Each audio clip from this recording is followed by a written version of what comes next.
बिहार विधानसभा चुनाव के बीच महागठबंधन में खींचतान अब खुलकर सामने आने लगी है। एक ओर नेता ऑयल इज वेल का दावा कर रहे हैं तो दूसरी ओर मैदान में महागठबंधन के ही उम्मीदवार आमने सामने खड़े नजर आ रहे हैं। बिहार शरीफ विधानसभा सीट पर महागठबंधन में दरार साफ दिखने लगी है। यहां से सीपीआई उम्मीदवार शिव कुमार यादव और कांग्रेस के उमेर खान दोनों ही महागठबंधन समर्थित प्रत्याशी के तौर पर चुनावी रण में उतर चुके हैं। हालांकि शुरुआत में यह कहा जा रहा था कि महागठबंधन के एक प्रत्याशी अपना नाम वापस लेंगे, लेकिन अब तक ऐसा नहीं हुआ है। नतीजा, अब दोनों ही उम्मीदवार एक दूसरे के खिलाफ ताल ठोक रहे हैं।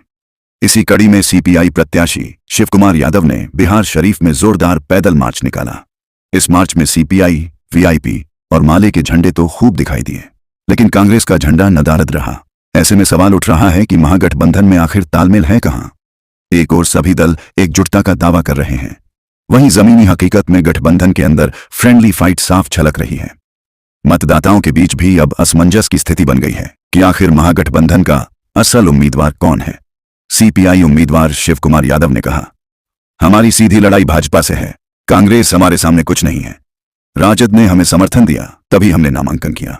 कांग्रेस का झंडा मांगा था, लेकिन उन्होंने दिया नहीं।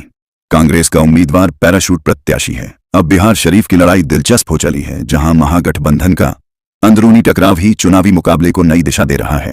कांग्रेस प्रत्याशी उमेर खान ने अभी भी महागठबंधन में सब ठीक होने की बात कर रहे हैं। अभी भी उमेर खान को भरोसा है कि आलाकमान चुनाव में हो रहे खींचतान को ठीक कर देगी। सभी झंडे हैं, लेकिन कांग्रेस का झंडा नहीं है। भाई पीछे वजह क्या है? वजह कुछ नहीं है। कांग्रेस वाले हमको झंडा बोले नहीं देंगे, तो हम कहे कि नहीं देंगे तो रख लीजिए झंडा।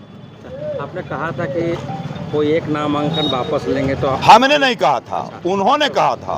तो अब लगता है कि अब कांग्रेस और सीपीआई की फ्रेंडली फाइट होगा। कोई फ्रेंडली फाइट नहीं है, ये गलत है। ये प्रचार जो है, अफवाह है जो गलत है। यहाँ डायरेक्ट फाइट बीजेपी से है, डायरेक्ट फाइट बीजेपी से है और हम लोग चुनाव जीत रहे हैं। तो लगता नहीं कि कांग्रेस एक गले की हड्डी बन चुकी है? कुछ भी नहीं, उसका कोई हड्डी नहीं है। उसका यहाँ वजूद क्या है भाई? अगर लोकल कैंडिडेट होते तो कुछ लगता भी कि ये चुनाव लड़ेंगे, लेकिन ये बाहरी उम्मीदवार हैं। माइनॉरिटी के लोग कह दिए कि इनको हम नकार दिया है।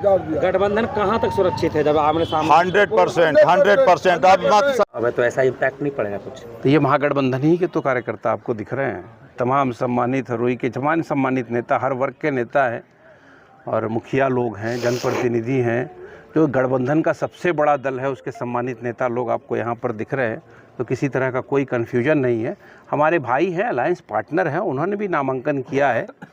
वो सारी चीज़ है, वो जनता के बीच में जाएंगे और पार्टी की लीडरशिप उसका कॉग्निजेंस लेगी और उसको ख़त्म किया जाएगा। ये कन्फ्यूजन असल विपक्षी हताश हो गए हैं, जनता सवाल कर रही है, इसीलिए इसको ज़्यादा हाईलाइट किया जा रहा है। लेकिन यहाँ तो महागठबंधन ही हताश दिख रहा है। एक तरफ सीपीआई है, दूसरी तरफ आप हैं, हम दोनों एक दूसरे खींचतान है। हम लोग कहीं हताश दिख रहे हैं आपको?